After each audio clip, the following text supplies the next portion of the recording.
Como siempre, bienvenidos al Centro Asturiano de Madrid, esta casa amante de la cultura y amigo de todos los amigos. Que viene al Centro Asturiano, por supuesto, es amigo del Centro Asturiano, y estamos encantados con la presencia aquí en esta casa que es la de todos. Botella. Bueno, no hemos dado mucho tiempo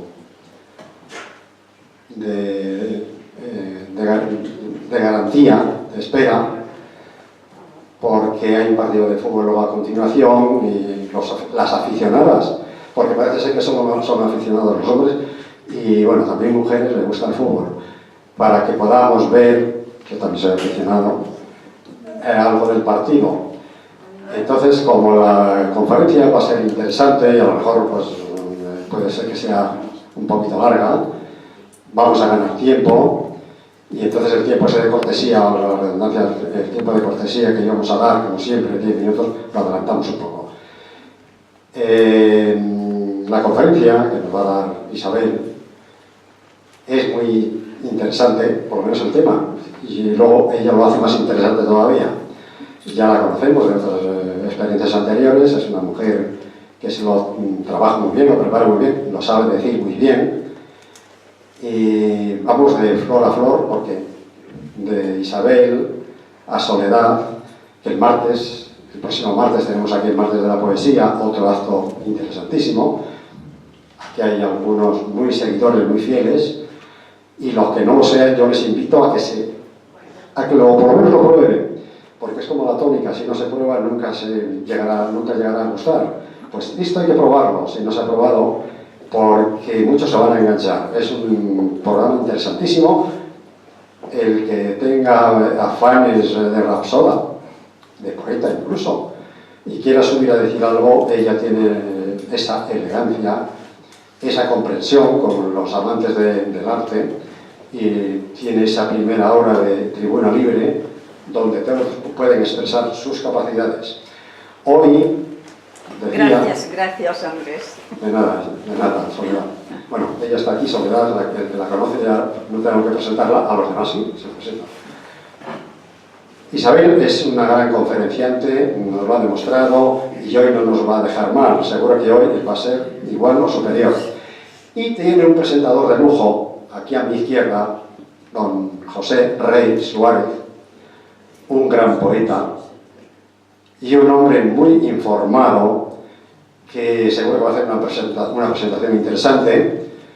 Entonces, como no quiero que el tiempo se alargue, le voy a dar la palabra. Bienvenidos al Centro Asturiano, estamos encantados con todos los presentes. Yo hoy esperaba menos gente, lo digo sinceramente, por esta razón de que hace frío, por esta razón de que hay un partido, pero bueno, me alegra ver por lo menos un grupito de personas amantes de la cultura que anteponen la cultura a todo lo demás.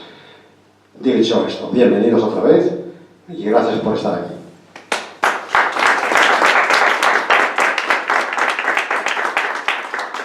El señor Rey tiene la palabra.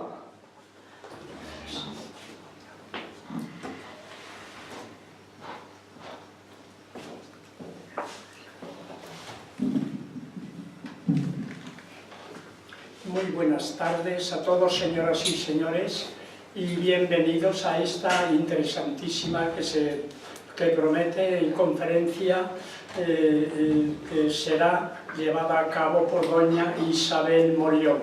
Ella la ha titulado Miguel Hernández y su tiempo. Perdón, ¿se me oye bien?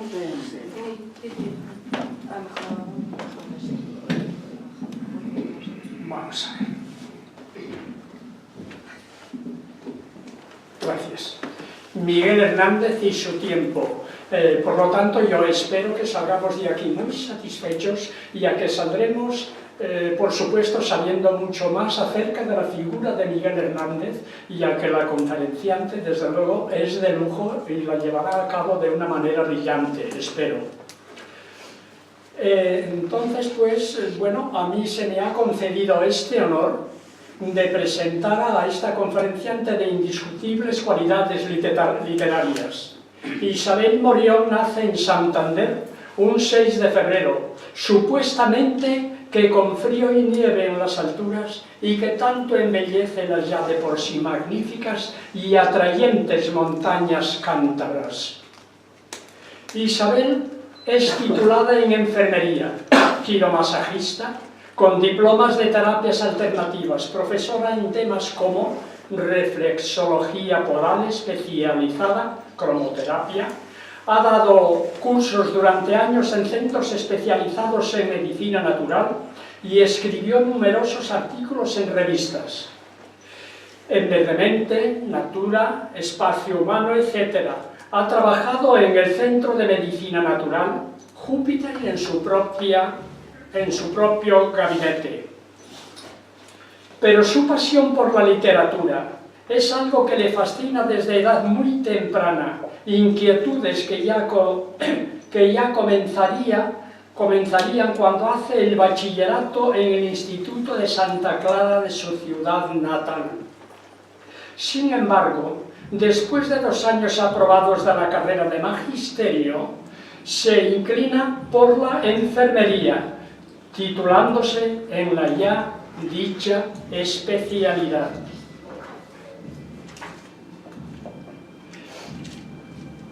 Es lectora apasionada de la generación del 98 y la no menos atractiva e interesante del 27. Le apasiona la historia antigua y del Renacimiento europeo.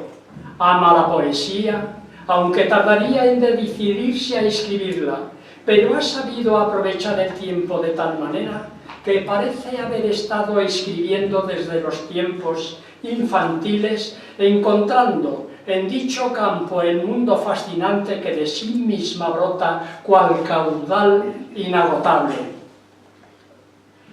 Como conferenciante lo es de altura reconocida, quedando nítidamente demostrado en Historia del masaje desde Oriente a Occidente y estudiosa profunda de la vida y obra del poeta que hoy ha tenido a bien traernos a esta casa de características realmente adecuadas para un evento tan importante como lo requiere la figura de Miguel Hernández. También en otras ocasiones ha disertado sobre la figura de Maruja Mayo y el naturista Paracelso, y siempre con el resultado que su meticuloso y apasionado trabajo le caracteriza. También es gran aficionada y ampliamente conocedora del flamenco y sus raíces, deleitando con su conocimiento y estilo a quienes acuden a escucharle tan amenas como interesantes charlas y opiniones.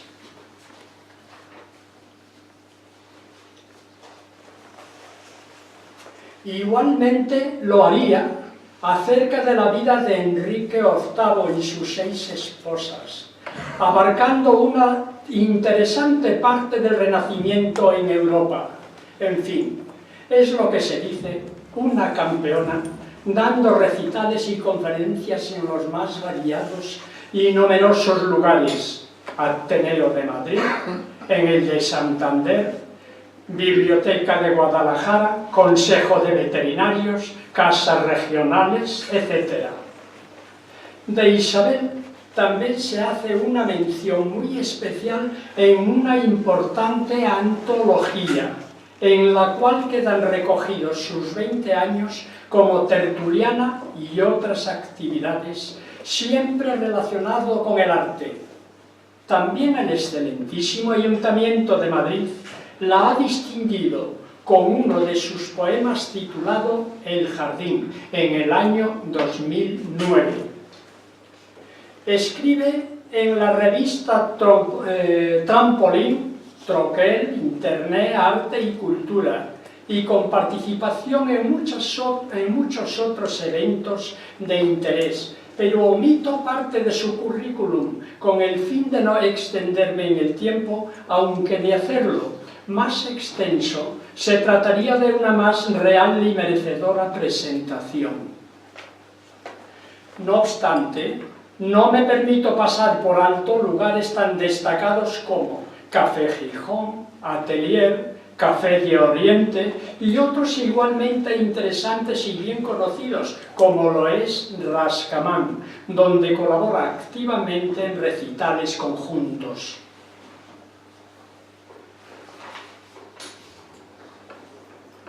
Nuestra conferenciante de esta noche es también autora de una preciosa obra poética, acreditada en 3 interesantísimas publicaciones: Antídoto, 2009, El agua del olvido, 2014, Líneas paralelas, 2016.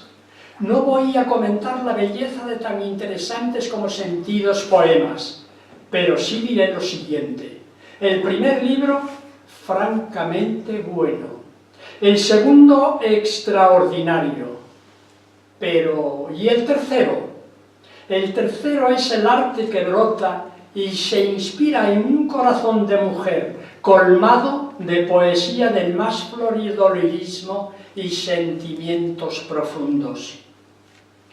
Pero hoy, tal como lo ha hecho ya en ocasiones anteriores, nos honra tenerla aquí, en este atrayente centro asturiano, para que nos hable de una figura de la talla de Miguel Hernández, poeta de su tiempo, de siempre, palabra viva que prevalece y que siempre estará presente en las sucesivas generaciones. También he de decir que 2 poemas suyos se han convertido en una preciosa canción publicada en el poemario El agua del olvido, con el título «Qué extraño es el amor», canción que hizo suya Estela Bernal, argentina, y que la cantaría en tan variados como importantes establecimientos de Madrid con música de Jorge Sánchez Morión.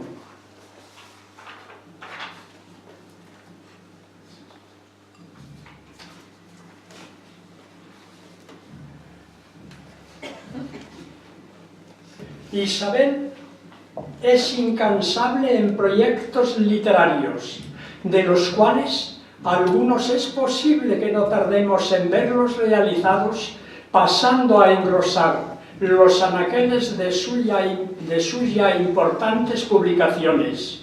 Isa es persona seria, fiable, amable y generosa.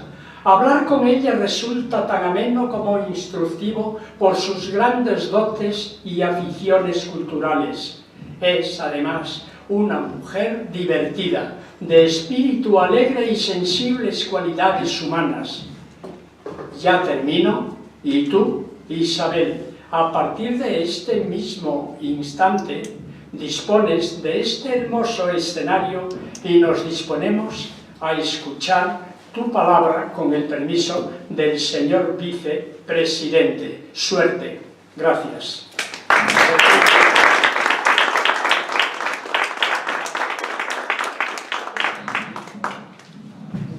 Buenas tardes, queridos amigos.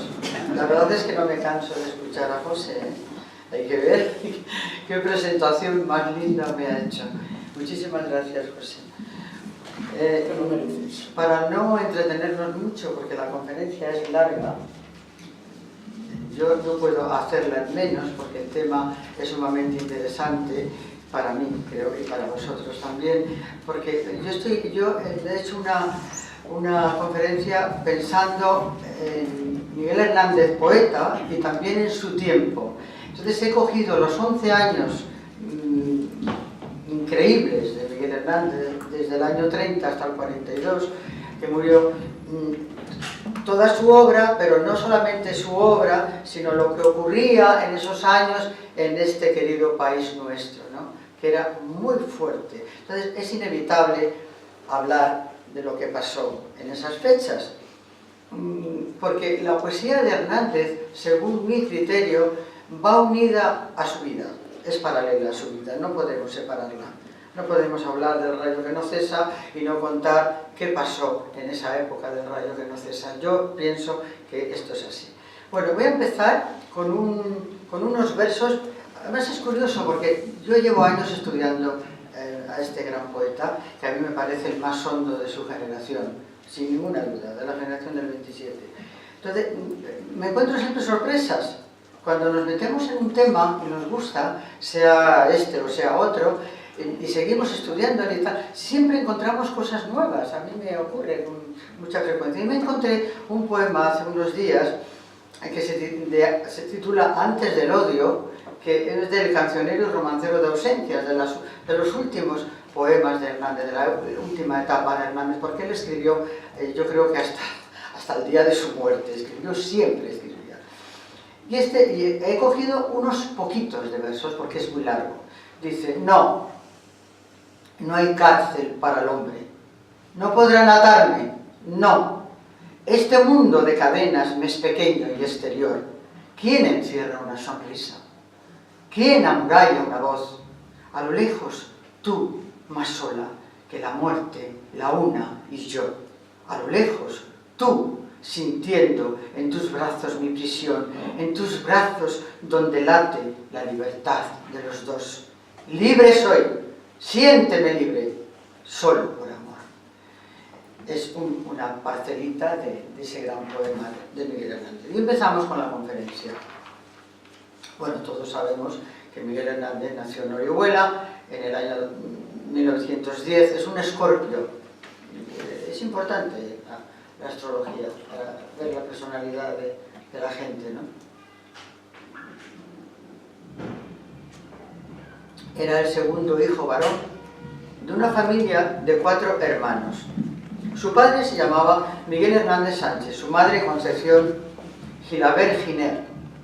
Vivían del pastoreo, poseían un nutrido rebaño de ovejas, vendían la leche por todos los conventos de Orihuela. Más adelante tendrían negocios relacionados con la venta de lácteos en Barcelona. Eran una familia humilde, pero nunca pasaron hambre. Su casa es muy digna, tengo el gusto de haber ido a ver la ruta del poeta, ¿no? Y donde está enterrado, y estuve en su casa, y la verdad es que la casa pues es muy chula, la tiene muy cuidada ahora mismo, ¿no? Tiene un bonito huerto, un pozo, una hermosa cocina y habitaciones amplias y ventiladas. Miguel va al colegio de Santo Domingo, que está al lado de su casa, más o menos hasta los 14-15 años. Ahí difiere la gente, o sea, los escritores,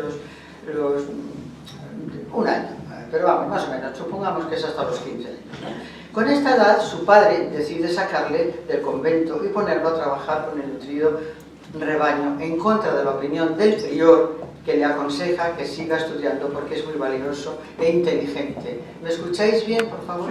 Sí, sí. Pero el padre necesitaba mano de obra y los consejos del prior no sirvieron para nada. El padre solo ve la parte pragmática y se lo lleva a pastorear. Como no hay mal que por bien no venga, porque también aprendió muchísimo de la naturaleza y luego dio grandes lecciones a grandes personajes que se creían muy listos y les tapó la boca hablando de plantas, por ejemplo, ¿no? De este trabajo intenso al aire libre le viene a Miguel su amor por las plantas y la naturaleza, sabiduría que demostrará años más tarde a través de sus primeros trabajos, también dando una lección magistral de botánica al arquitecto Alberto, entre otros, en uno de sus viajes a Madrid. Miguel nunca deja de estudiar. En sus largas horas de pastoreo leía sin cesar a todos los clásicos, sobre todo a Góngora. Le admiraba profundamente. También en sus escasos ratos libres frecuentaba las bibliotecas públicas, bebía de todas las fuentes. El canónigo, don Luis Almás, que hablaba mucho con Miguel, le propuso un día ir a su biblioteca. Miguel, loco de contento, no sabía salir de ella. También le dejó su máquina de escribir. Veía el gran talento que poseía el chico. No es necesario describir la alegría que tuvo que sentir Miguel Hernández con la máquina, ¿no? Con una máquina de escribir entre sus manos, ¿no? Como curiosidad tengo que decir que su primera máquina de escribir la compró de segunda mano. Se la vendió el administrador de la revista El Pueblo de Orihuela en 300 pesetas, a pagar de la siguiente forma: 25 pesetas el primer pago, que fue un 20 del 31, 3 plazos de 15 pesetas y 230 pesetas el 17 de julio del mismo año. Estas son curiosidades, pero bueno, yo creo que es interesante ver cómo va evolucionando este grandísimo poeta, ¿no? Más adelante, Miguel sufre una gran decepción por el comportamiento de don Luis Almarsa. No era real, no era tan real la amistad del canónigo, pero bueno, los humanos somos así, ¿no? La constante inconstancia, ¿no?, del ser humano. La vida en casa era muy dura. La falta de comprensión por parte de su padre le dolía profundamente. No había comunicación entre ellos dos. El padre no comprendía su amor a la poesía, ni mucho menos creía que podría vivir de ella. Esa cerrazón iba a durar siempre, tanto es así que nunca fue a verle a pesar de las peticiones del hijo, como sabemos por el rico epistolario de Miguel, unas 300 cartas hay de Miguel Hernández, la mayoría a su esposa Josefina. Hay una frase muy dura del padre, a mí me cuesta mucho creer que esto sea verdad, que dice: él se lo ha buscado. Poco tiempo antes de morir dijo esta frase, dicen que dijo esta frase. Sin embargo, yo que me he leído todo lo que he pillado sobre Miguel Hernández, y hay un libro maravilloso de su esposa, Las memorias de Josefina Manresa, pues ella habla muy bien de su suegro y dice, su nuera, digo, habla muy bien de él en sus memorias. Nos cuenta que era un hombre recio, pero muy honesto. Disculpa la actitud del padre por la vida dura que había tenido, también porque los padres de la época, bueno, pues eran como muy duros, ¿no? No se estilaba a llorar, un hombre no llora, ¿no? Por ejemplo, ¿no?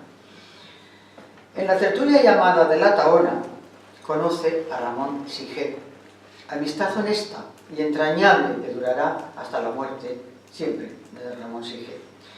Empezamos ya lo que os comentaba antes con el año 1931. Vamos a destripar un poquito qué pasa en el año 1931. Pues que conoce a Josefina Manresa, por ejemplo, ¿no? 6 años más tarde será su esposa, en el 37, en plena contienda. Había estado enamorado, parece ser, de Carmen Semper Rey, según las biografías que yo he leído. Joven muy bella, de cabellos rubios y tez blanca, según nos cuenta, sobre todo yo me fío mucho de Luis Ferris, que es uno de los mejores biógrafos de Miguel Hernández, sin ninguna duda. Pero no llegaron ni a ser novios, porque fue una ilusión que le costó algún tiempo olvidar a Miguel Hernández. A Carmen parece ser que no le gustaban los ojos de Miguel Hernández. Luego hablaremos de los ojos de Miguel Hernández y de Picasso, porque hay un estudio de los ojos de Miguel Hernández comparándolos con los de Picasso. Según ella confiesa en una entrevista, esta señora, hecha en el año 1996. Según esa entrevista, dice, tenía ojos de loco, como si quisieran salírsele de sus órbitas. Mucho se ha hablado, ahí voy, mucho se ha hablado de los ojos de Miguel como los de Picasso. Merece la pena hacer un impasse para hablar un poquito de ellos. Por ejemplo, Rafael Alberti los veía así, tristes, de caballo perdido, oteando, escuadriñando vereda segura. Ernesto Jiménez Caballero dice, sus ojos, extraordinariamente abiertos, como enredilando un ganado ideal. Es muy curioso en las opiniones de esta gente sobre los ojos de este poeta, ¿no? Para mí, por lo menos, a mí me parece muy curioso. Para Vicente Alessandre, sus ojos azules, como 2 piedras límpidas sobre las que el agua hubiese pasado durante años, brillaban en la faz térrea, arcilla pura, dice Vicente. Nicolás Guillén nos dice, ojos verdes, llenos de un asombro inefable. Ricardo Muñoz Suárez, ojos brillantes, desorbitados, unos ojos que solo con los de Picasso han sido siempre para mí como el deslumbramiento de ambas caras, lo más significativo de ambos rostros. María de Gracia y Fas, que es una gran cronista de la vida de Miguel Hernández, porque además estuvo viviendo con la familia Hernández. Hernández, dice María y Fas, fue un feo con más atractivo que muchos guapos. Bueno, seguimos en el año 31. En este año hará su primer viaje a Madrid, con la oposición, como siempre, de su padre, muy al contrario de la madre, que le ayuda con unos ahorrillos que guardaba para ese momento. En Madrid, Concha Albornoz y Jiménez Caballero contactan con algunos círculos intelectuales de la ciudad y con el fundador de la Gaceta Literaria, donde publican la mayoría de los poetas de la generación del 27.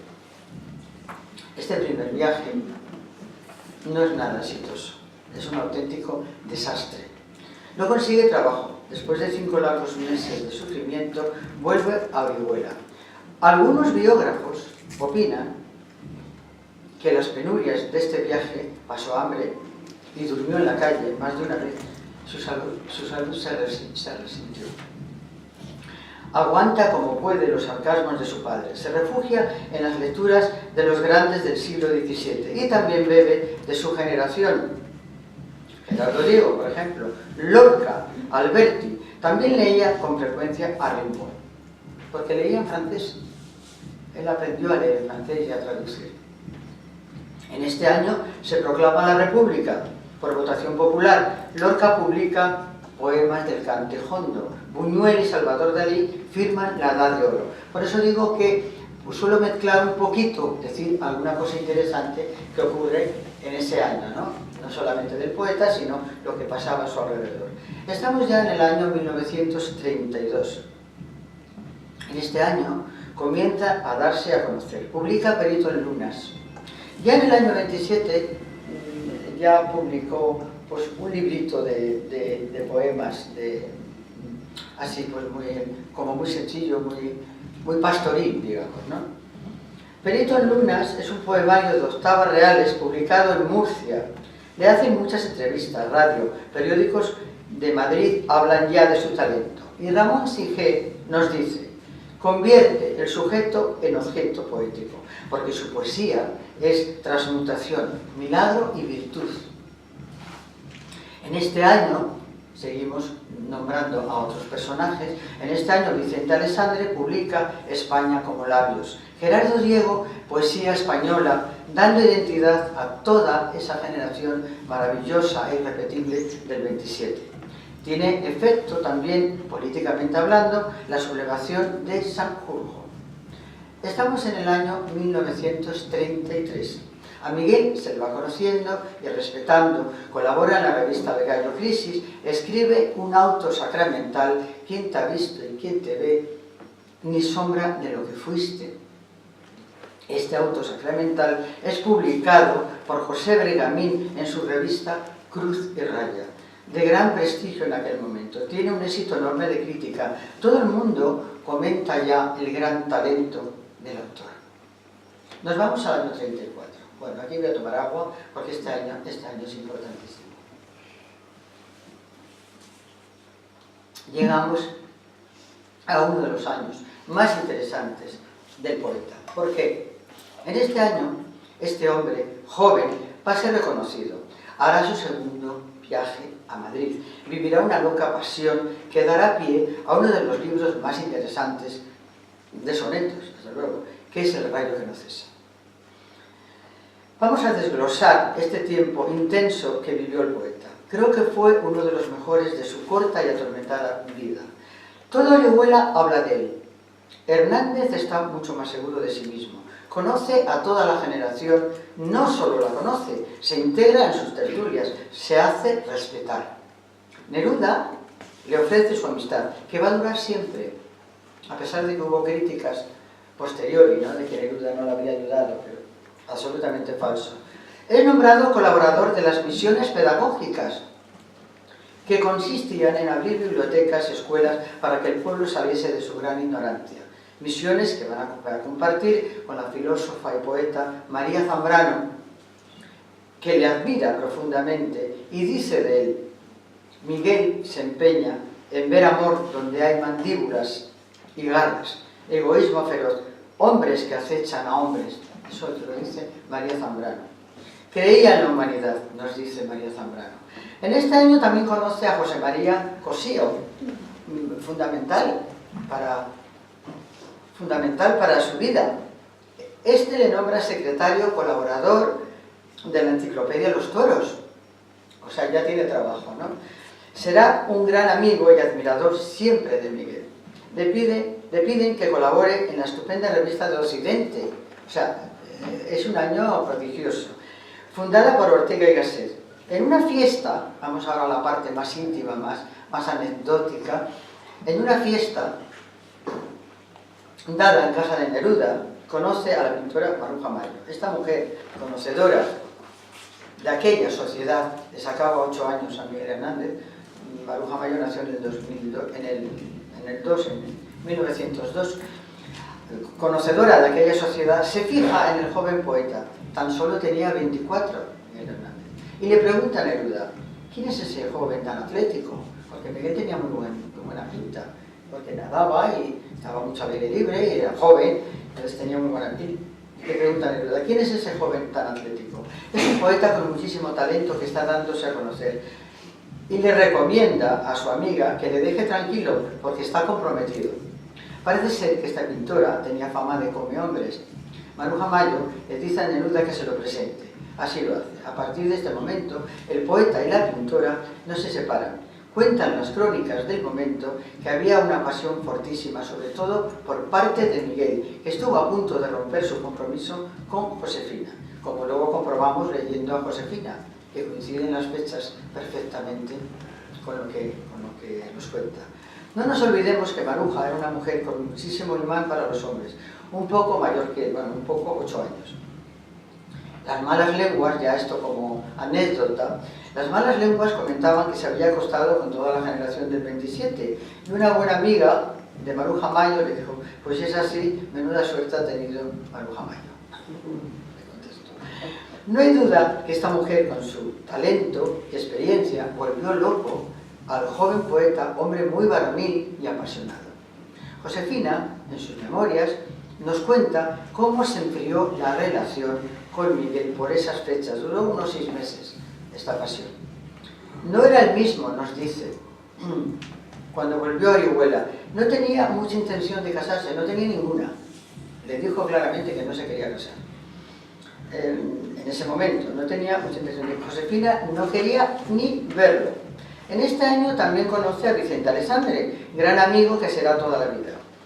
En este tiempo el poeta vive intensamente, minuto a minuto, escribe magistralmente, comparte pensamientos con amigos interesantes, ama con pasión y todavía tiene tiempo de comprometerse con su novia. Porque luego, es que Maruja Mayo fue quien le dejó a él, le dejó por Neruda. Bueno, se compromete en este año con su luego esposa, ¿no? Comprometerse en matrimonio con su novia Josefina Manresa, que era hija de un guardia civil muerto por un disparo de milicianos incontrolados. Lorca estrena uno de sus mayores éxitos teatrales, que es Yerma, y Alejandro Casona, La sirena varada. Me gusta mucho a mí puntuar algunas cositas, ¿no?, de otros importantes escritores, como es en este caso Lorca y como es Alejandro Casona. Quiero hacer un impasse y contar anécdotas de la gran amistad que siempre unió a Miguel Hernández con Vicente Alessandre. Hay una que yo creo que la conoce todo el mundo sobre Lorca, ¿no? Sabemos lo que admiraba, la profunda admiración que tenía Hernández por Lorca. Creo que un poco menos que Lorca por Hernández, ¿no? Y lo demuestran ciertas anécdotas, voy a contar esta por lo menos. Lorca llama a casa de Alessandre para hacer una reunión entre amigos porque quiere leerles la obra de teatro La casa de Bernarda Alba. ¡Fenomenal!, contesta Vicente Alessandre. Lorca pregunta, ¿quiénes van a estar en la casa? Entonces Vicente Alessandre le da los nombres y le dice, por supuesto, que también va a estar Miguel Hernández. Y parece ser que Lorca contestó de una manera áspera, échale. Alessandre, con la misma rotundidad, le dice, de ninguna manera. Lorca no acude a la casa, con la pena que esto supone para Alessandre. Nunca le dice nada a Miguel, pero es que acaba enterándose y comenta a Neruda en una carta cuánto quiere a su amigo por su carácter, por su honradez, por lo bien que oculta las penas a los demás. Alessandre no verá más a Lorca. Poco tiempo después es fusilado. En otra ocasión, a Vicente Alessandre le destrozan su casa, unos falangistas parece ser. Vivía cerca de Moncloa. Tiene que trasladarse a otro piso. Miguel, con una carretilla, coge los libros que quedaban y sube a Alessandre encima. Estas anécdotas, vamos, yo las he leído en 4 o 5 biografías, ¿eh? Y un poquito nos cuenta también su esposa. De este modo hace la mudanza a su nuevo domicilio. Miguel disimulaba cantando como un vendedor ambulante, pero, dice Vicente Alessandre, nos dimos cuenta del gran esfuerzo, del sudor que empapaba su camisa. Estaba ardiendo. ¿Qué quiere decir esto? Pues que Miguel Hernández no tenía tanta salud como aparentaba. No sé si es debido al primer viaje a Madrid, las penalidades que pasó, o luego en esta anécdota también todo el mundo se dio cuenta de que sudaba y de que estaba débil, que lo estaba pasando mal, ¿no? Esto ocurrió en el año 1936, ¿eh? Estoy contando una anécdota del 36. No era una persona con salud de hierro, ni mucho menos. Alessandre mandaba a Josefina, una vez muerto Miguel Hernández, 125 pesetas mensuales para que pudiese sobrevivir después de la muerte de Miguel Hernández. Estamos ya en el año 1935. Este año no es tan afortunado. Muere su gran amigo, Ramón Sige, publica en la revista que dirige Neruda, Caballo Verde, para la poesía Vecino de la Muerte, una obra de teatro. Sigue trabajando en las misiones pedagógicas, también con don José María Cosío en la Enciclopedia de los Toros. Y llegamos a 1936. Es en este año cuando escribe una de las elegías más bellas de la poesía española, dedicada a su gran amigo Ramón Sige, comparada con las coplas a la muerte de su padre, de Jorge Manrique. Sale a la luz El rayo que no cesa, publicado por don Manuel Altola Aguirre y Concha Méndez. Este matrimonio posee en la revista más importante de esa época, se llama Litoral. Tengo la suerte, esto entre paréntesis, de tener 70 revistas de Litoral heredadas de un tío mío que era un gran intelectual y me las donó, ¿no? Y en esas revistas, que todavía parece que se siguen publicando en Málaga, pues en ese momento estaban los grandes del momento. O sea, un poeta que fuera digno no era un gran poeta si no aparecía en la revista Litoral, y un pintor tampoco. Entonces, en el 36, sale la elegía, la famosísima elegía a Ramón Sige, ¿no?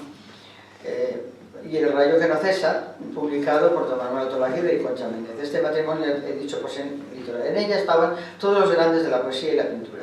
La presentación se hace en la Feria del Libro, en 1936, presentado por Azaña.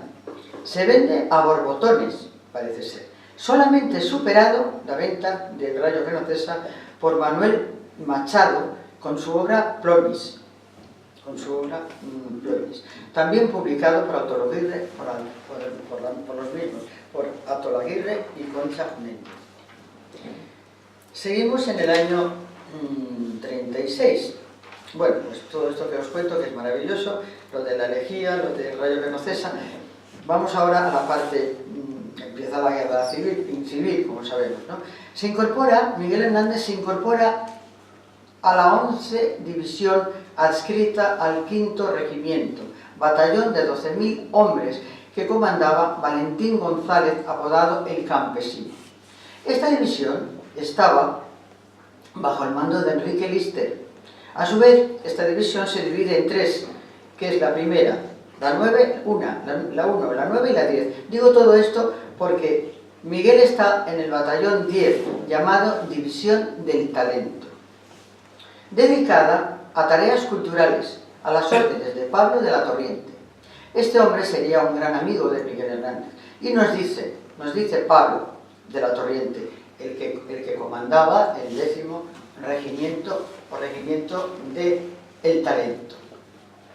Descubrí a un joven poeta en el batallón considerado como uno de los mejores poetas españoles. Le nombré jefe del Departamento de Cultura y estuvimos trabajando en los planes para publicar el periódico de la brigada, así como la organización de la biblioteca y el reparto de la prensa.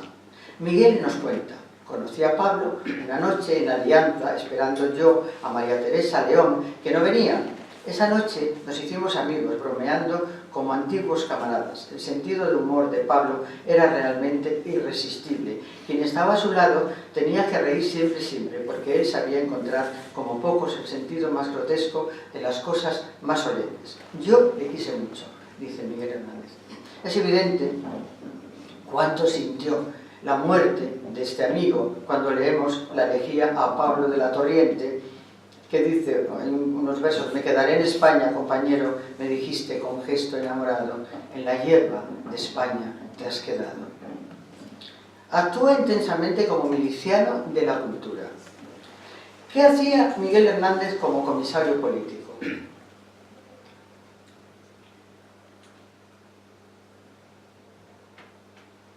Hay que decir que los medios de comunicación de la República no solo informaban, también formaban y orientaban, transmitiendo las instrucciones y consignas que el Ministerio de la Guerra dictaba a través del comisario general.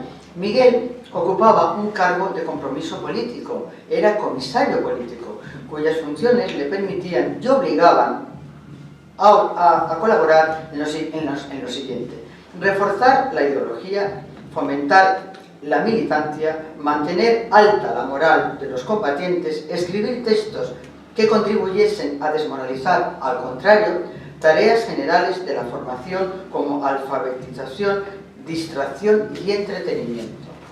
Estas tareas eran propias de todos los comisarios, pero en el caso que nos ocupa fue diferente, por estar llenas de pasión, de fuerza política y de su gran magnetismo. Nos dice el poeta: con mi poesía y mi teatro llamado de la guerra, las dos armas que más me corresponden y más uso, trato de aclarar la cabeza y el corazón a mi pueblo, sacarlos con bien de los días revueltos, turbios, desordenados, a la luz más severa y buena. Nos cuenta Leopoldo de Luis: este deseo de culturización en la vida cotidiana es un hecho natural para la República y los comisarios políticos lo asumen como tareas propias. Es una labor social que los partidos de izquierdas querían cumplir. Desde que comenzó la guerra hasta febrero de 1937 aprendieron a leer y a escribir más de 60.000 soldados. El mayor número de intelectuales estaba en el bando republicano. Eso es lo que dicen Rodríguez Vicent, Mateo Merino, Neruda, Alberti, Lister, etcétera, etcétera. Hernández deja oír su profunda indignación y su solidaridad con el pueblo que lucha contra el fascismo.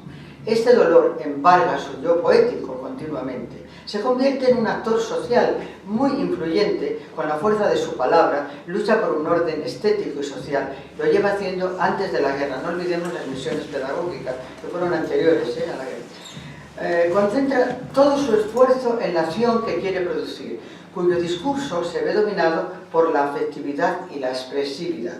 Todo esto y mucho más nos cuentan los entrevistados que estuvieron con él en las trincheras, entrevistas hechas por la periodista doña María Gómez Patiño en los años 94 y 95. Como son tan interesantes estas entrevistas, yo las tengo todas, pero solamente voy a meter pues un personaje que se llama don Bonifacio Méndez, que el hijo de don Bonifacio Méndez lo conozco yo y es muy amigo de mi familia, ¿no? Bueno, pues don Bonifacio Méndez estuvo en las trincheras con él, dice que conocía en profundidad al poeta por estar juntos en el batallón número 10, en una entrevista hecha en el año 94 lo siguiente: Miguel era el comisario político de más categoría, se le escuchaba. Lo fundamental de sus escritos es que levantaba la moral y ayudaba a mantener la disciplina.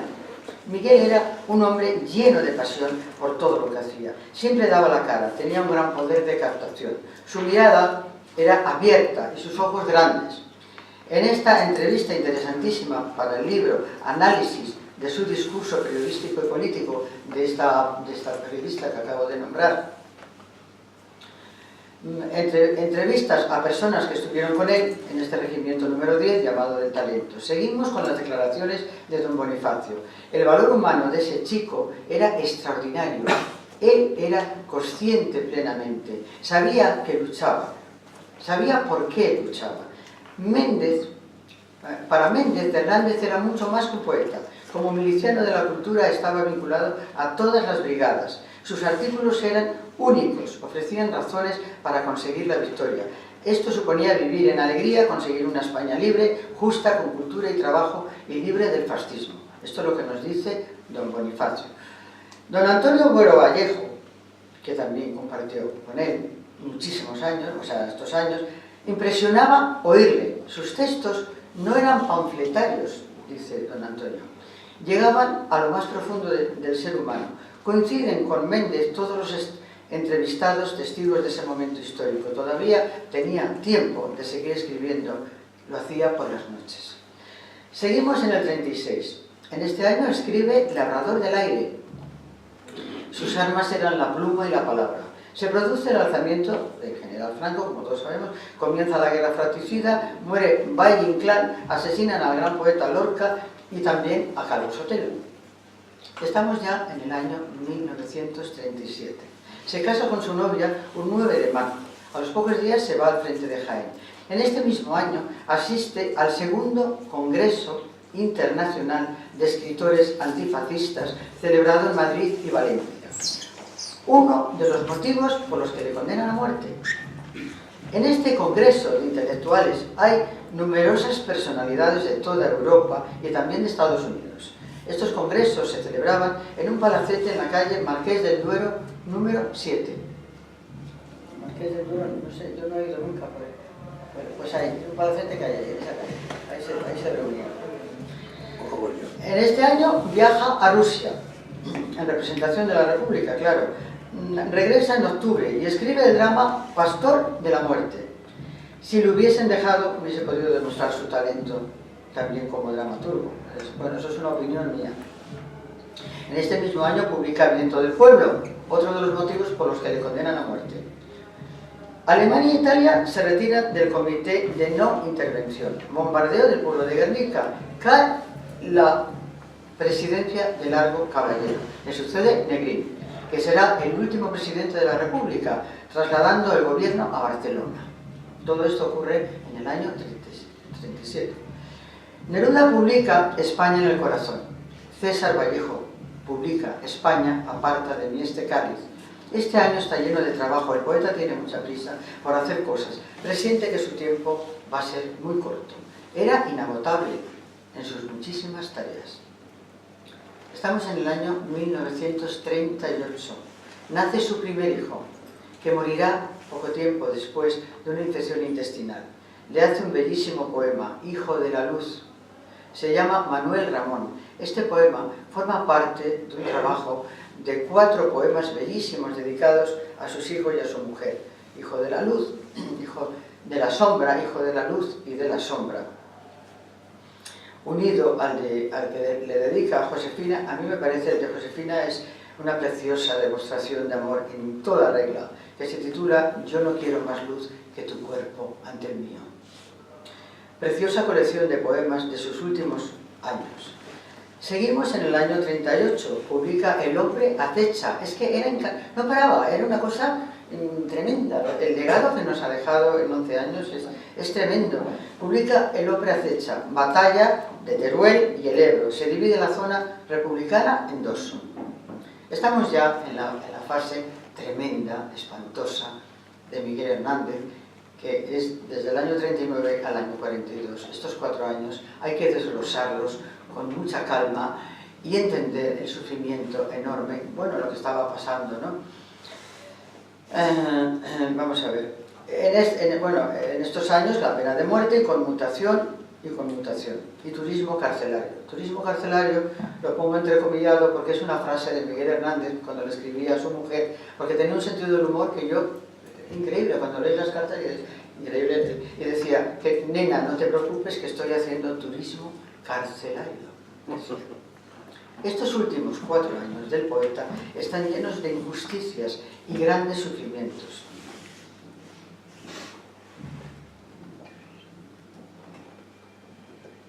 En el año 1939 viene al mundo su segundo hijo, lo mejor que le ocurre en lo que le queda de vida, porque el primero murió de una infección intestinal a los pocos días. que se llama Manuel Miguel, hijo de la luz. Muere en el 84, con 45 años, y es el que ha dejado 2 nietos, un chico y una chica, los 2 nietos de Miguel Hernández, ¿no? La madre se llama Lucía, una mujer bellísima, por cierto. Deja 2 hijos, los únicos nietos del poeta, viven en Alicante, en Elche. Le dedica a su hijo la maravillosa Nana de la Cebolla. En abril, después de la caída de Madrid, va a Orihuela, un gravísimo error, a ver a su familia. Hace el viaje andando y en carro. Todos sus amigos le aconsejaban que saliese rápido de España, dado el ambiente represor y terrible que había. Miguel tenía sus planes, pero no tenía prisa, quería disfrutar de su familia. Y después ir a la embajada de Chile, por consejo de su amigo Neruda. Él no tenía las manos manchadas en sangre y confiaba. ¿Qué iba a pasarle? Su plan era irse a Chile, pero este proyecto podía esperar, porque lo importante en ese momento era llegar al pueblo de Cos, donde le esperaba su mujer e hijo, lo primero para él. Nos dice Josefina en su libro de recuerdos, en Cos estaban celebrando la victoria con volteo de campanas. La fecha parece ser un 9 de marzo del 39, según cuenta Ramón Pérez Álvarez.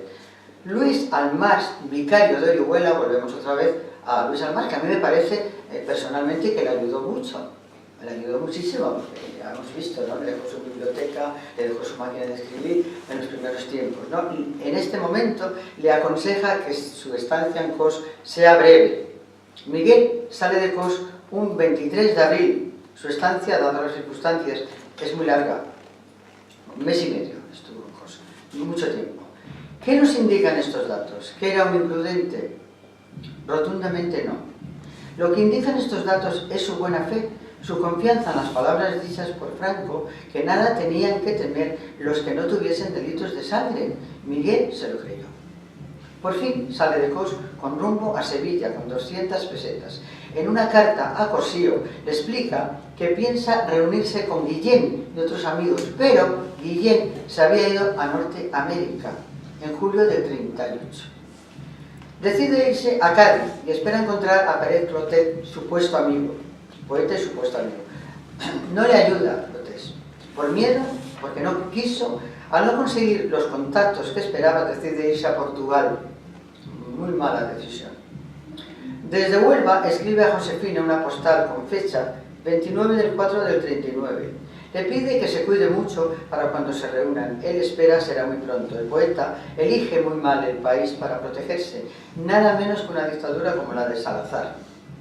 El 4 del 5 del 39 sale para Portugal. En esta fecha coinciden todos los estudiosos de Miguel Hernández.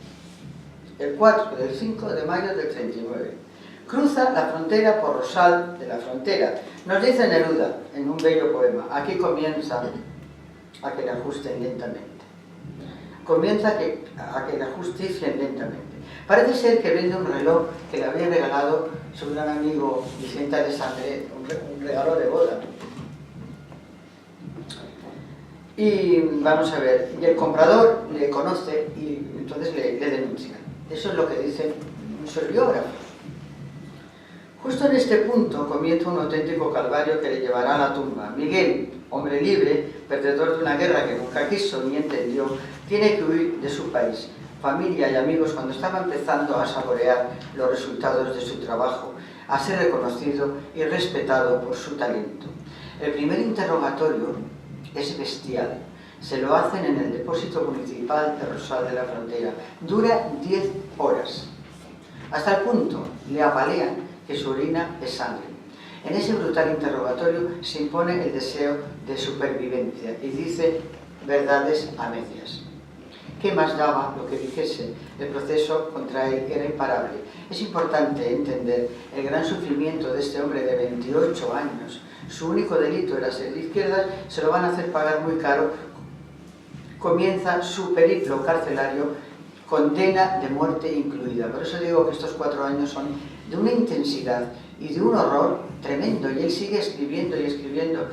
Bueno, quiero recalcar, según la biografía de Antonio López Alonso, el deseo, esto es una pregunta, es un interrogante que no lo entiendo, y también su mujer en las memorias lo dice, ¿no? Una cosa como muy curiosa, yo lo pongo aquí como anécdota, ¿no? Es una cosa extraña.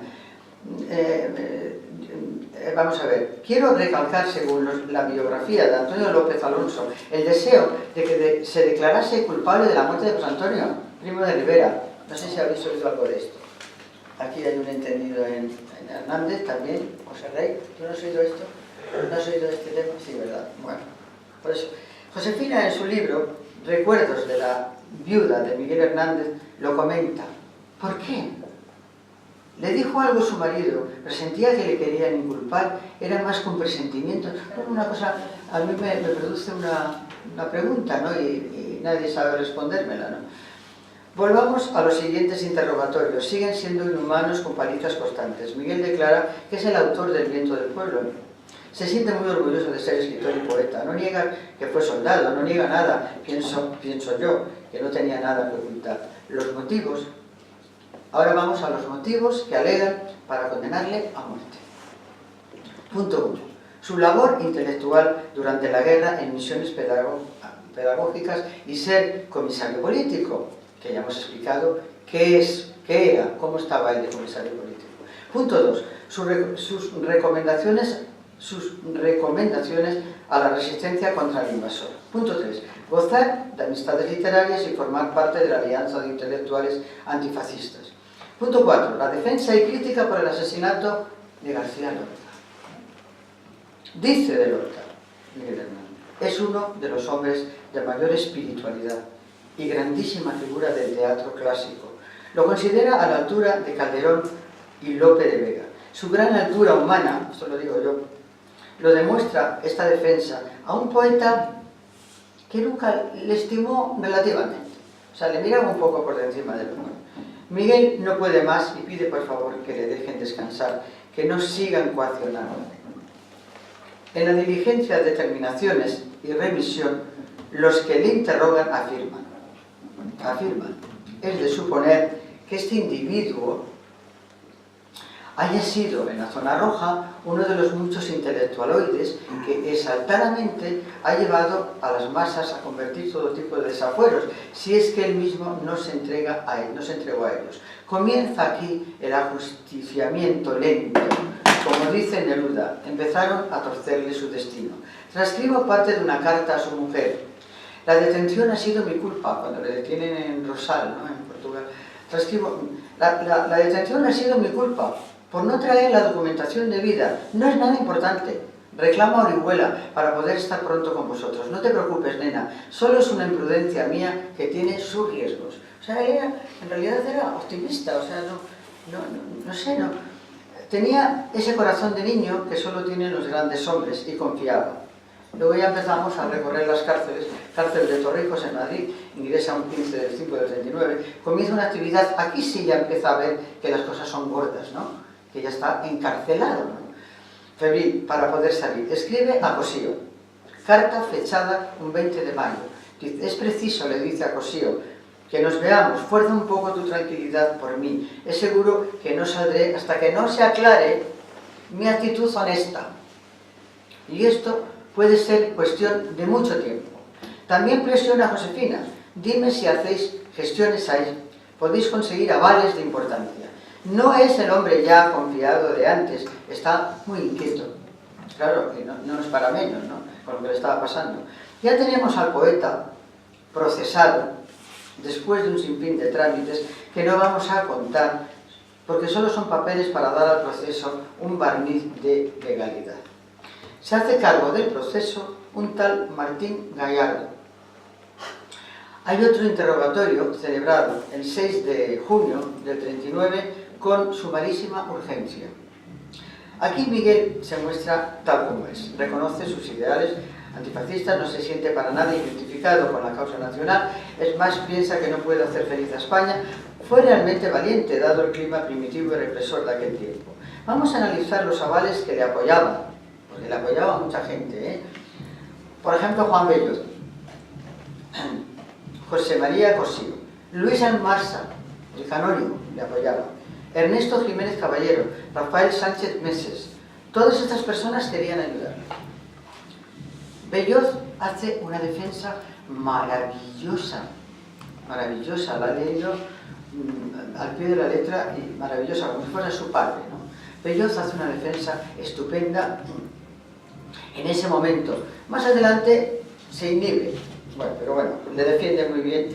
Nos dice del poeta, dice, es una persona de inmejorables antecedentes, generosos sentimientos, honda formación religiosa y humana, pero su excesiva sensibilidad y temperamento poético han hecho que actúe de forma apasionada, atendiendo más al corazón que a la cabeza, dice Belloz de él. Esa forma de actuar le consta que cambiará. También comenta que es muy joven y está influido por conocimientos y personas. Y sigue diciendo, el acusado trabaja en la revista católica El Gallo Crisis como redactor, dirigida por el inolvidable Ramón Sige, que en dicha revista figura el padre Buenaventura y el notario de Orihuela. O sea, ellos expone toda la parte anterior a la guerra y posterior también, ¿no?, de Hernández, ¿no? Su conducta intachable, su fervor patriótico y religioso se ve en su producción literaria. Pone como ejemplo el auto sacramental.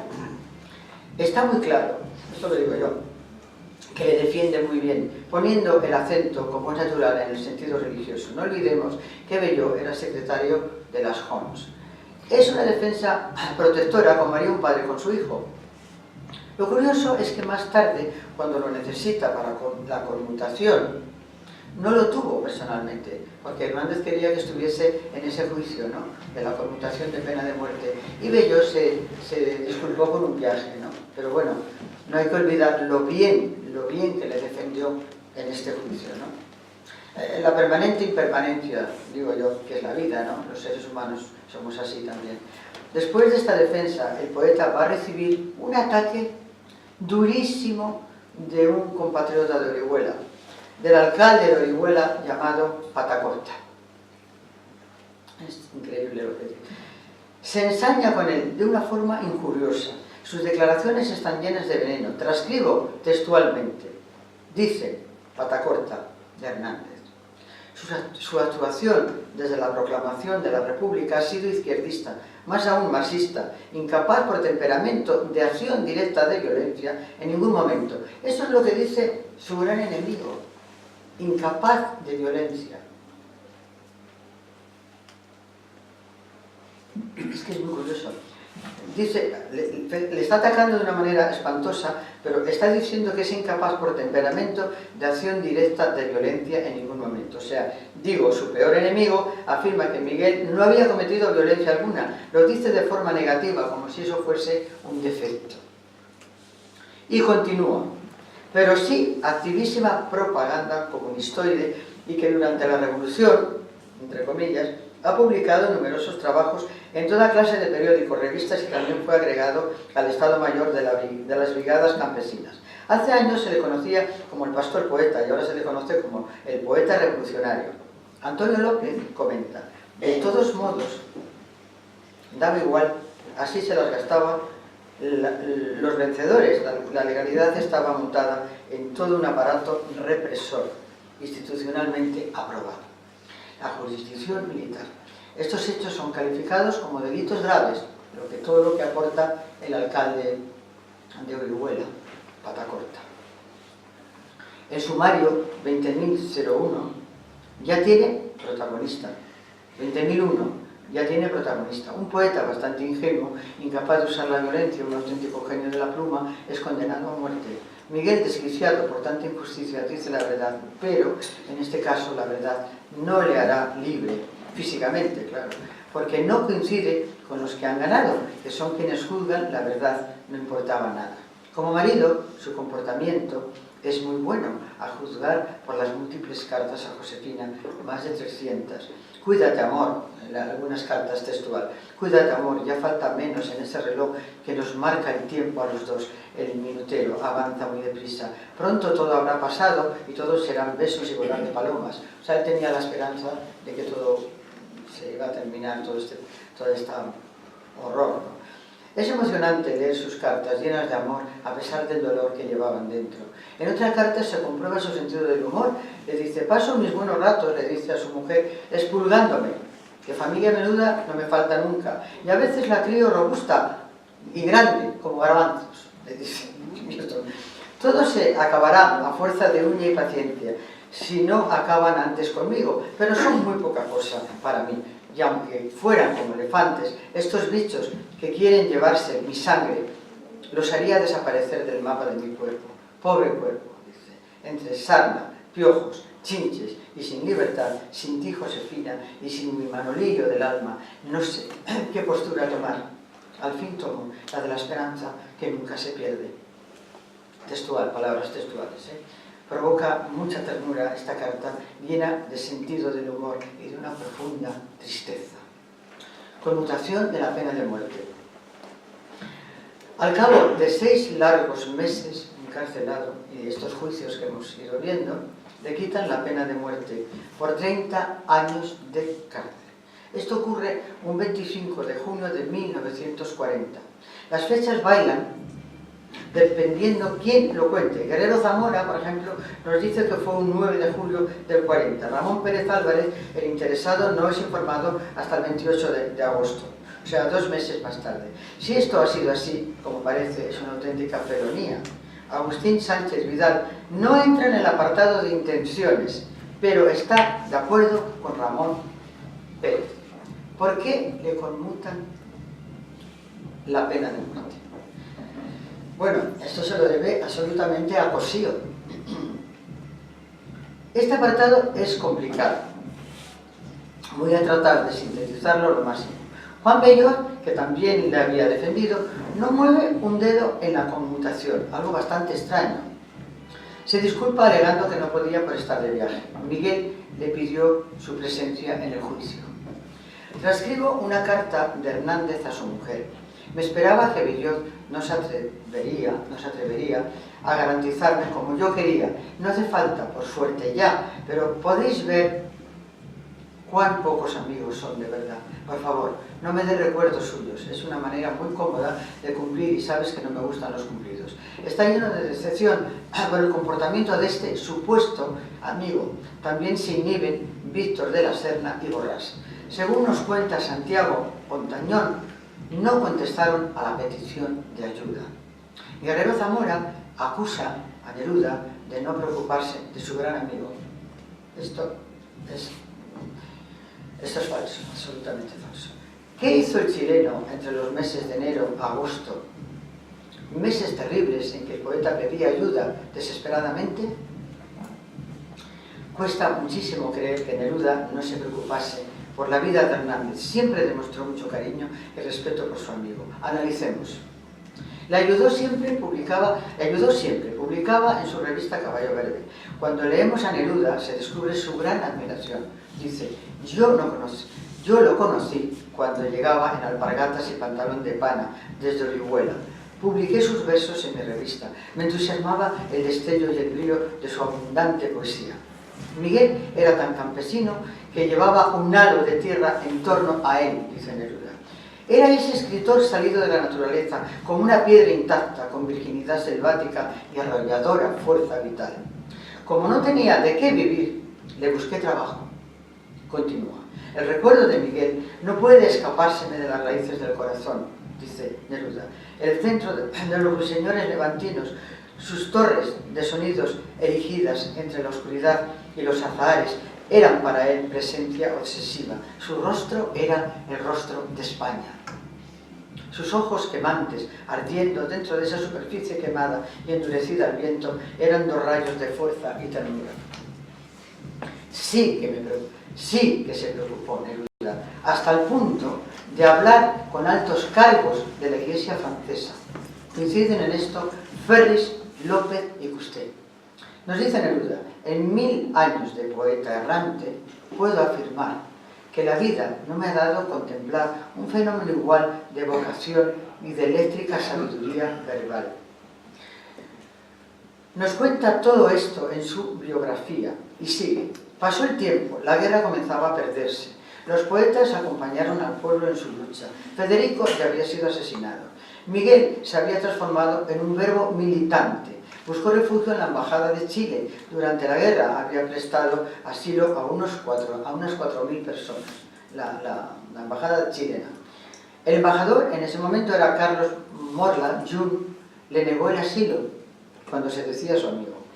De la conmutación no nos dice nada, pero sí que ayudó todo cuanto pudo y que España le pareció vacía. No hay una sola queja de Miguel a su amigo Neruda, cosa que no ocurre con Bellot y más adelante veremos con Cosío.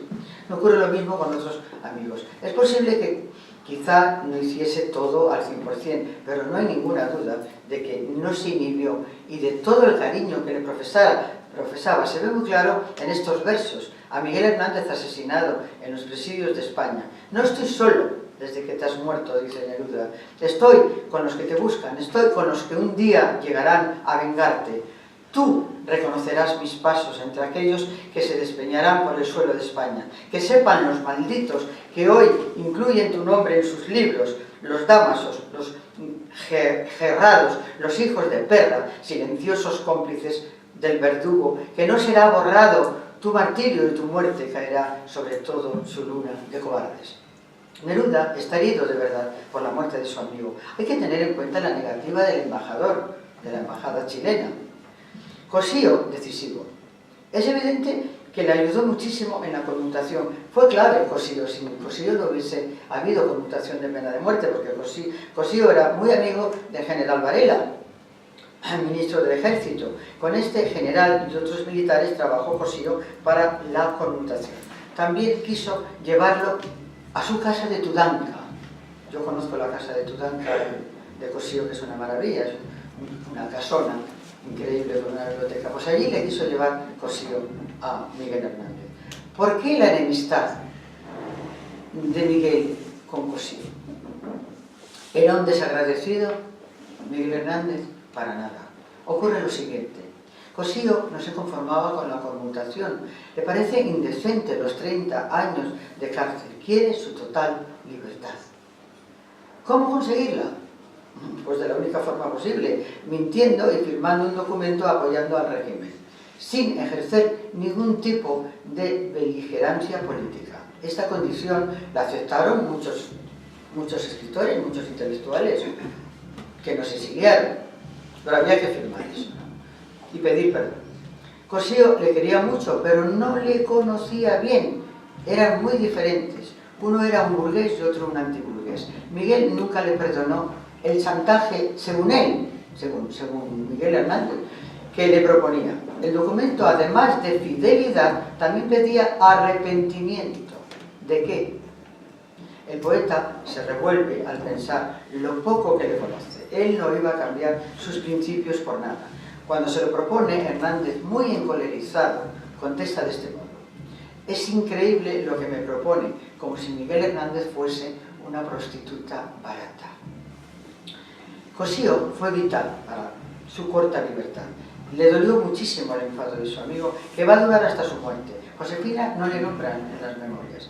Dice Guillén en una carta a Rafael Gómez que Cosío protegió literaria y económicamente a Miguel. Leopoldo de Luis se expresa de igual modo. Guerrero Zamora opina lo mismo. Transcribo un fragmento de una carta del general Varela a Cosío, con fecha 27 del 6 del 40. Dice así: espero que este acto de generosidad del caudillo obligará al agradecido a seguir una conducta que sea rectificación de su pasado. No contaban con la fuerza moral del poeta para defender sus principios. Imposible que se doblegase a semejante mandato. Esto no resta ningún mérito al esfuerzo de Cosío. A mí me parece casi injusto el enfado absolutamente que tuvo Miguel Hernández con Cosío. Bueno, pues ahora ya estamos terminando. Recorre todas las horribles cárceles, Conde de Toledo, Huelva.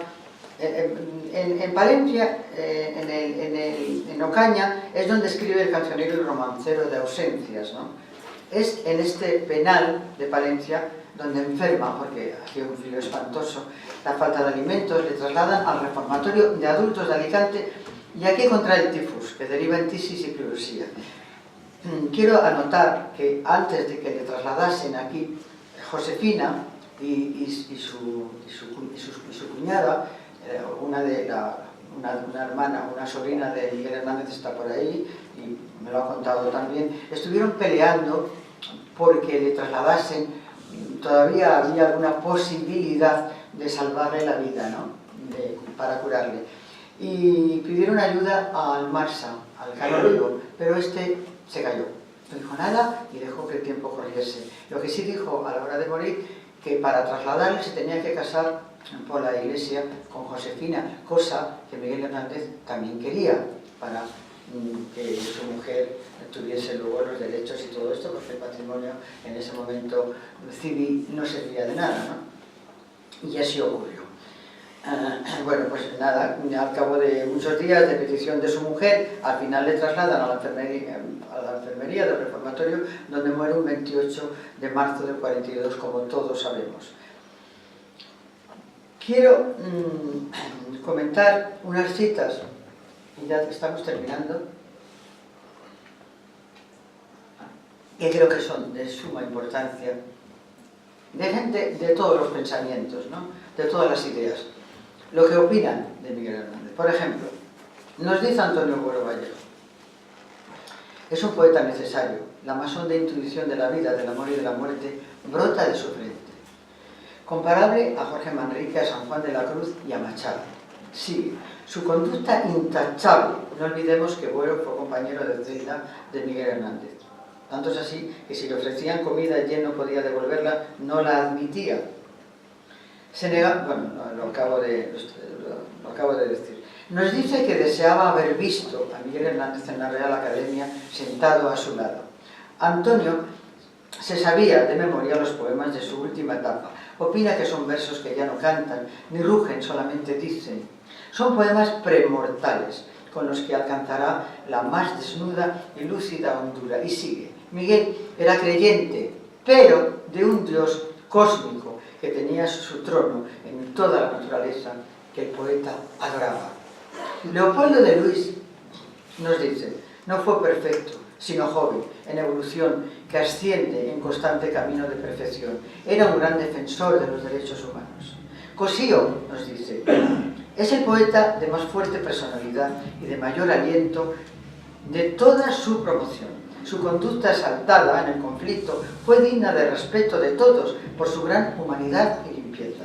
La importancia de la obra que nos deja y su influencia en la poesía española pide estudio detenido y completo. ¿Qué nos dice Vicente Alessandre? No le toquéis, no podríais. Él supo, solo él supo, hombre tú, solo tú, padre todo dolor, carne, solo para el amor, vida solo por amor. ¿Qué nos dice María de Gracia y Fas en un hermosísimo prólogo que tengo en una antología de Editorial Losada? Dice: nunca hubo otro poeta en que se hermanasen tanto su obra con su vida. Por eso yo en mi conferencia hablo mucho de su vida, porque va unida a su poesía, absolutamente. Nunca hubo otro poeta en que se hermanasen tanto su obra con su vida. Todo en él adquiere calidad de entraña. En modo alguno debe llamarse a Miguel malogrado. El poeta detestaba tal frase. Más bien, a pesar de morir tan joven, bien logrado, porque nos ha dejado un patrimonio de todos que es un auténtico lujo. Juan Ramón Jiménez dice que no se pierda esta voz, este acento joven de España. Octavio Paz nos dice: Miguel era un gran latinista. Ramón García Sol dice que era un genio. Serían interminables tantas citas extraordinarias de todos sus contemporáneos, de todas las ideas. O sea, no, estamos aquí comentando, fíjate, por ejemplo, Cosío era totalmente contrario. Bueno, quiero decir que yo traigo a colación todos estos comentarios de estas grandes personalidades, porque todo el mundo que tenía talento y que le escuchaban y que sabían de su vida, pues le admiraban, ¿no? Los poetas somos viento del pueblo. El pueblo espera a los poetas con las orejas y el alma tendida al pie de cada siglo. Esto es del viento del pueblo. Y para terminar, hoy mi pequeño homenaje es un poema mío a Miguel Hernández. Lo voy a leer de pies y ya terminamos. poema se llama Tu corazón, un pez maravilloso. Vuelvo a revisar tu vida. Leo las cartas amadas de Leningrado y París. Con fruición miro las fotos que Josefina negó, recitando, guerreando con la pluma, la palabra. A todas las pesadumbres, tu sonrisa quita hierro, defensor de toda la alegría. Ni 100 años ni 500 podrán borrar tu cordura, tus principios, tu talento, la limpidez de tu alma, el estilo irrepetible de tu genio con la pluma. Esa hondura que nos duele penetrando en las entrañas. Si no te hubiesen matado, podrías estar sentado en tu silla de académico como Güero te quería. Tu corazón, un pez maravilloso, una mañana de marzo, se quedó quieto, dolorosamente quieto. Como ligero fagonio, tu respirar fatigoso, torturante, premortal, se paró. Y los relojes de España pararon su caminar. Te quedaste solo, solo, con toda la soledad. Muchísimas gracias.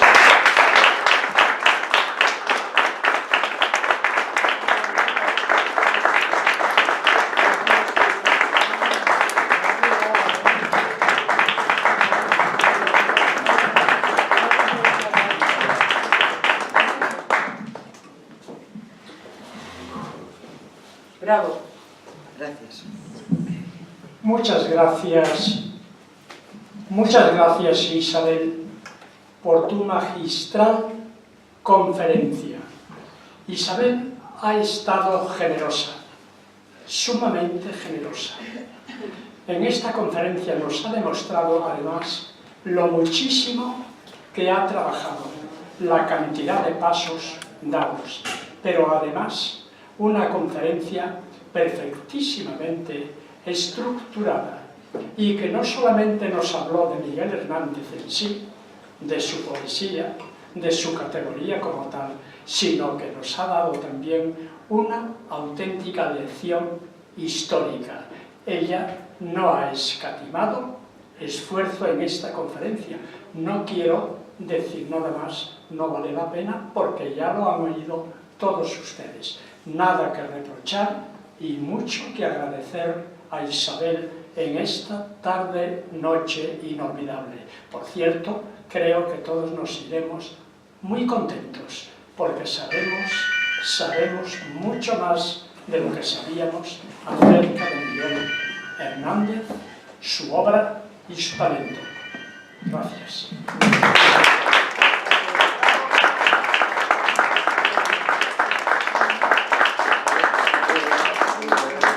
No sé si alguien quiere... Sí, ya dicen que sí. Isa, cuando has hablado de la reunión en casa de Alexandre sobre el teatro de Lorca que iba a leer en la casa de Bernardo Alba, ¿quién firma eso que has leído diciendo que de Lorca que no quería ir porque estaba Miguel Hernández? ¿Quién lo firma? Y además de firmarlo, que si también dice los personajes que había en ese sitio. Es que no te entiendo muy bien, Francisco. A ver, me estás preguntando sí, por la anécdota... Eso, ¿quién firma esa anécdota?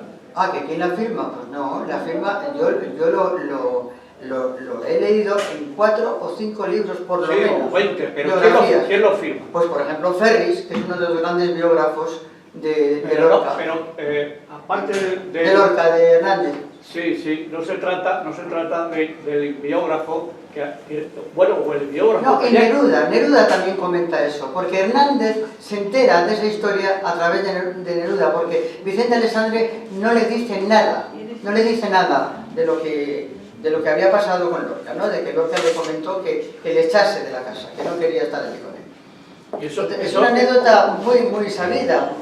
No, sí, es muy sabida. Es que para digamos, afirmarla, debe de estar firmada por alguien. No, firmada, yo no he visto ninguna firma. Yo sé que, pues si no está firmada, pues si no está firmada no habría que No, no, por darle favor, tanto. nadie va a firmar un comentario. Esos son Porque no, anécdotas sí. que ocurren y que ocurrió esa anécdota porque se sabe que ocurrió, porque Neruda lo ha comentado también. Pues, O sea, Vicente Alessandri se llevó no un sé premio. dónde lo tiene Neruda escrito. ¿Dónde lo tiene Neruda escrito? Pues no sé por dónde lo tendrá, porque yo a Neruda le he leído en parte, pero no he leído toda su obra. Pero he leído cantidad de biografías sobre Miguel Hernández. He hablado grandes conversaciones con su sobrina, con la sobrina de Miguel Hernández, que sabe un poco de la historia de su familia, y también me lo comenta. O sea que cuando toda la gente te lo ratifica, quiere decirse que eso es verdad. No hace falta una firma de nadie. Son cosas que pasaron, que había ahí, pues digamos que Hernández admiraba profundamente a Lorca, pero no tanto al revés, por lo que fuese. ¿Alguna pregunta más? Pues, Sí, ¿sabes? si se me permite. ¿Sabes una cosa? Perdona, pero es que es muy tarde y están preguntando por aquí. Francisco, dime. Que Lorca empieza a hacer los sonetos del amor oscuro precisamente por los sonetos de Hernández y de Luis Rosario. Por los sonetos de Miguel Hernández. Sí. Empieza a hacer los sonetos del amor oscuro. Ya. Dime, Amaya. Sí, bueno, yo quería preguntarte sobre... Hay dos cosas, ¿no?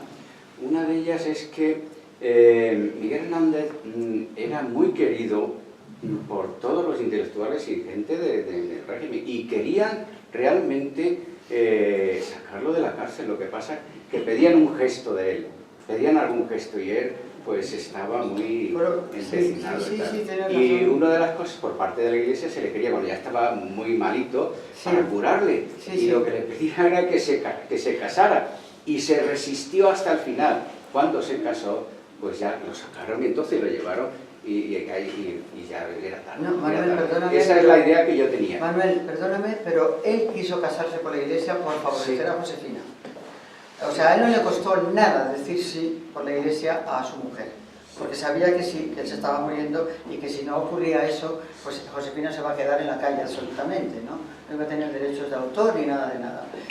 Eso fue así. Y luego, lo que sí, según todas mis lecturas, que a lo mejor, oyes, pues hay otra versión, ocurrió, es que la familia, y conozco a uno de los familiares, a Rosa, trataron de sacar a Miguel Hernández de la cárcel, llevarle primero a curarle porque tenía un problema de salud, de tifus y de pulmón, y estaba muy mal, llevarle a la clínica. Y el canónigo que le había ayudado en su tiempo joven y tal, que le podía haber ayudado en ese momento, no dijo ni sí ni no, sino que dejó correr el tiempo que se muriese. Eso fue lo que ocurrió realmente. Y eso hay mucha queja, por ejemplo, en la biografía de Josefina lo cuenta. No sé si tienes... es un libro dificilísimo de encontrar. Yo tardé 3 o 4 meses en conseguirlo y me lo mandaron de Cádiz, de una librería antigua, porque en la fundación de Miguel Hernández en Orihuela le pedí, no le tenían, y me mandaron a Cádiz, a esto. Yo quería ese libro como fuese, me costó mucho tiempo conseguirle, pero hay datos fehacientes de que esto fue así. Lo que pasa es que a él lo sacan cuando se casa. Vamos, lo llevan a curarlo justo cuando se casa. Sí. Y él, vamos, es la idea de... Y por último, ya lo que quería, también otra que me preocupaba, ¿no? También Alberti, cuando con su compañera huía, entonces estaba Hernández en Orihuela y lo abandonaron. Bueno, pues se come así, ellos siguieron y tal, y fue cuando él luego ya emprendió, ¿no? Sobre esto hay ¿Cómo? algo... A ver, que no me entero. Me estás diciendo que Alberti le abandonó. Sí, bueno, en su bueno, vida, sí, iba él con su compañera solo Sí, en un coche y cuando- tal, y no se pasaron a recogerlo. Sí, a él. no, efectivamente, sí, fue así. No todos los que aparentemente eran amigos luego demostraron serlo, efectivamente. Sí, Alberti se fue a Roma, se desapareció del país y se marchó, porque como dice Neruda, España se quedó vacía. Todo el mundo se largó, como le pasó a Guillén, que Hernández creía que Guillén le iba a ayudar y Guillén ya no estaba en España, se había ido en el 38, viendo lo que iba a pasar, pues se marchó a Estados Unidos. Sí, sufrió deserciones, que duda cabe, Miguel Hernández, y no todos supuestos amigos, como pasó con Clotet, con este poeta francés, que él decía que era un gran amigo de Miguel Hernández. No era un gran amigo, no le ayudó en absoluto cuando se fue a Portugal. Muchas gracias por esta contestación y por esa magnífica conferencia tan grata y tan interesante que nos has regalado. Muchas gracias, Manuel. ¿Algo querías decir? No, únicamente quería salir un poco al paso de que efectivamente Lorca no fue precisamente una de las personas con las que Miguel Hernández tuviera más cercanía, más apoyo. Según por las lecturas que yo tengo hechas, coinciden todas en que no fue precisamente Lorca, parece ser que veía en Miguel Hernández un competidor, un rival, y no tuvo ningún apoyo moral ni como intelectual ni de ninguna manera. Hubo otras personas que le ayudaron. Estoy de acuerdo también en que a la hora de la verdad no eran tan amigos como alardeaban de serlo, pero concretamente quería responderle a usted en lo que yo creo, vamos, en lo que yo la información que tengo es esa, pero no es de una fuente ni de dos, es que coinciden todos en que Lorca no fue uno de los mejores amigos que hubiera podido tener Miguel Hernández. Esa es la... Él quiso, Hernández sí quiso ser muy amigo de Lorca y le defiende, o sea, habla de Lorca maravillas, y le escribe una... Sí, la nobleza que tuvo él no era recíproca, ni mucho menos. No, porque Hernández le escribía varias cartas a Lorca, y Lorca creo que le contestó a dos solamente le contestó. Y aunque cada persona podamos tener la opinión y las preferencias, esto pasa como con todos los artistas, intelectuales y demás, por unos o por otros, pero como poeta profundo, muchísimo más profundo y más comprometido, pues no se puede comparar sin que por esto yo esté menospreciando ni muchísimo menos la obra de Lorca.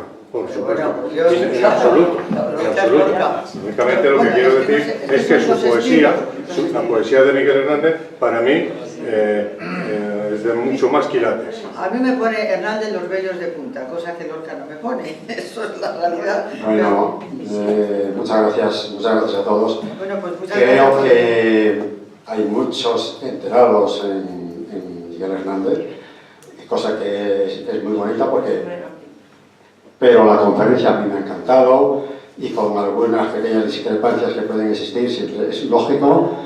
Me parece una magnífica conferencia, me pareció una presentación en una prosa poética magnífica, como no puede ser de otra manera, y yo en cuanto a Isabel, ya lo dije al principio, que no esperaba menos de ti. Entonces, bueno, pues enhorabuena, gracias a todos, a estas intervenciones, que veo que hay personas muy enteradas, y nada, que nos veamos muchas veces. Gracias.